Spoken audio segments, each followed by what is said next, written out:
Yo, what's up? Uh, Day 12 ng impromptu speaking. So, word generator.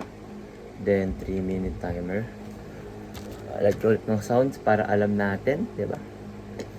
Meron na akong nakita na parang, hindi naman siya warm up. Parang simple trick lang na gaganto ka. Okay. Tapos magsasalita ka. Hindi naman yung salita ka ngayon kung ano-ano. Pero may certain na sentence sa binigay. Maganda. Kasi nilagay ko sa mga ganun yung maliliit na habit na pwede mong gawin. Na pwede mong i-maintain for long term. Share ko lang. Sakali makatulong sa journey natin, di ba? Literature. Damn. Diba nga literature yung writing? Yung mga works, diba? No Limit Tangere, El Filibusterismo. Tapos baka mali yung yung pagkabigkas ko. Tsaka, yung mga, syempre novel, poems. Diba pasok ang literature yung books, diba pasok siya doon. Yun, nagkaroon ako ng parang, di man research, parang na-discover ko sarili ko na nag-post ako doon sa page ko na kung gaano ba kadami yung libro ko ngayon, tsaka ano ba talaga natapos ko at ano ba talaga yung akin at sa hindi. Kasi nakita ko yung parang documentary. Akala ko nung una video essay yun eh. Sorry, nagkamali ako. Na bakit nga ba yung tao mahilig bumili ng libro na hindi naman binabasa? At pangalawa, bakit tayo tumigil magbasa? Kasi nung bata tayo, 'di ba? Tinuruan tayo magbasa, 'di ba?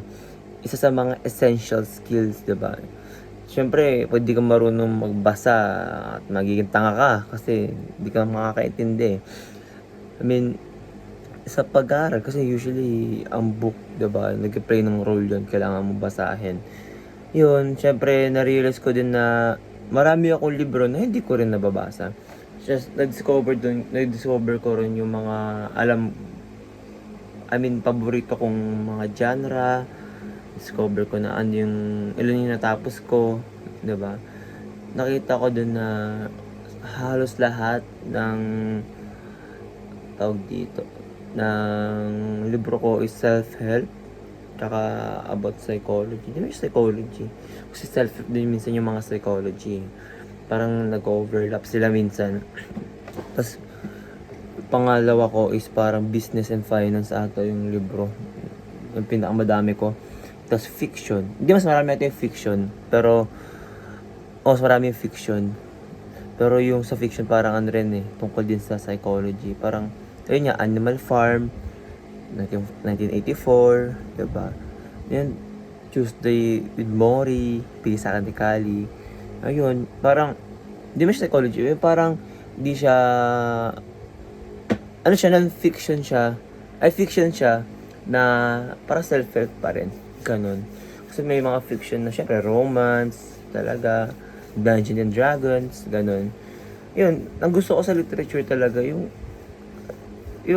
naging creative ka, kasi ini-imagine mo kung ano yung nangyayari, diba?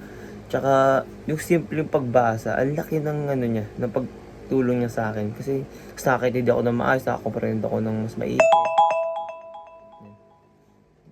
Thank you.